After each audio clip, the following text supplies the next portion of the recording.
എനിക്ക് പത്രോസിനെ ഭയങ്കര ഇഷ്ടമാണ്. ഇവന് ഈ കൃപ കിട്ടാനൊരു കാരണം ഒറ്റ എപ്പോഴും ബൈബിൾ പറയും, ഞാൻ ഇപ്പോഴും പറഞ്ഞു SA 66 ആത്മാവിൽ എളിമയും അനുതാപവും ഉണ്ടായിരിക്കും. എൻ്റെ വചനം കൊണ്ട് എളിമയും അനുതാപവും ഉണ്ടാകണമെന്ന് പറഞ്ഞ കാരണം ഇപ്പോൾ ഈ നാളുകളിൽ പലയിടത്തുമുണ്ട്.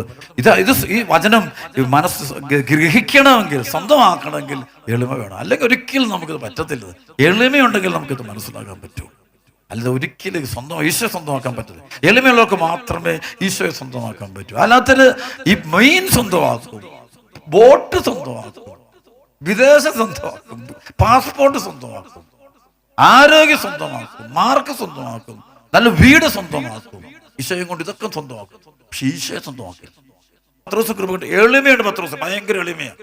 ഒന്നുമില്ല നോക്കി, രാത്രി മുഴുവൻ അധ്വാനിച്ച് ഉറങ്ങാതെ കടലിൽ കിടന്ന് പണിത് കരയിൽ വന്നപ്പോഴത്തേക്ക് ഒരൊറ്റ മീൻ പോലും ഇല്ലാതെ വിഷമിക്കുന്ന, അല്ലെങ്കിൽ അത് വലയെല്ലാം കഴുകി വൃത്തിയാക്കി പോകാൻ തുടങ്ങുന്ന പത്രോസ്. ശരിക്കും നേരം വിളിക്കുമ്പോൾ ഒന്ന് ഉറങ്ങേണ്ട സമയമാണ്.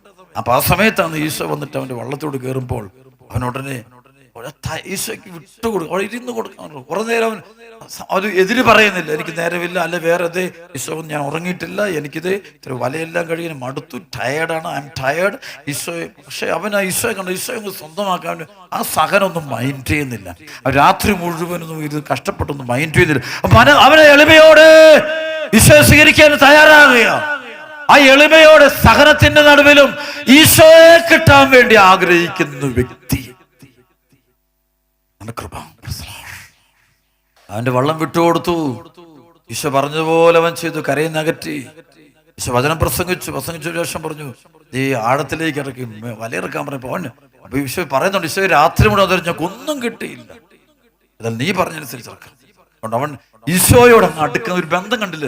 ബന്ധം മുഴുവൻ ഈശോയോടാ, അല്ലാതെ വേറെ കടലിനോടല്ല, മനസ്സത്തോടെ ഈശോയോടാണ് അടുപ്പം കൂടുതൽ. അത് ഇന്നത്തെ സമൂഹത്തിന് അടുപ്പം കൂടുതൽ ഈശോയോടല്ല. ഞാൻ ആളുകളെ ശ്രദ്ധിക്കാറുണ്ട്, ഇവിടെ ധ്യാനിക്കാൻ വരുന്ന നിങ്ങൾ എല്ലാവരും ശ്രദ്ധിക്കാറുണ്ട്. ഈശോയോടുള്ള അടുപ്പം കൂടുതൽ. വള്ളത്തോടും മത്സ്യത്തോടും മീനിനോടും ജോലിയോടും പണത്തോടും സെക്സിനോടും മദ്യത്തോടും കൂട്ടുകാരോടും നാട്ടുകാരോടും പറമ്പരോടും കാണുന്ന കാറിനോടും ജോലിയോടും ഇതിനൊക്കെ അടുപ്പം. ഈശോയോടല്ല അടുപ്പം. ഈശോയെ നേടുന്നതാണ് കൃപ. അത് നേടിയിട്ടില്ലെങ്കിൽ ആർക്കും ഒരു കൃപയും കിട്ടിയിട്ടില്ല.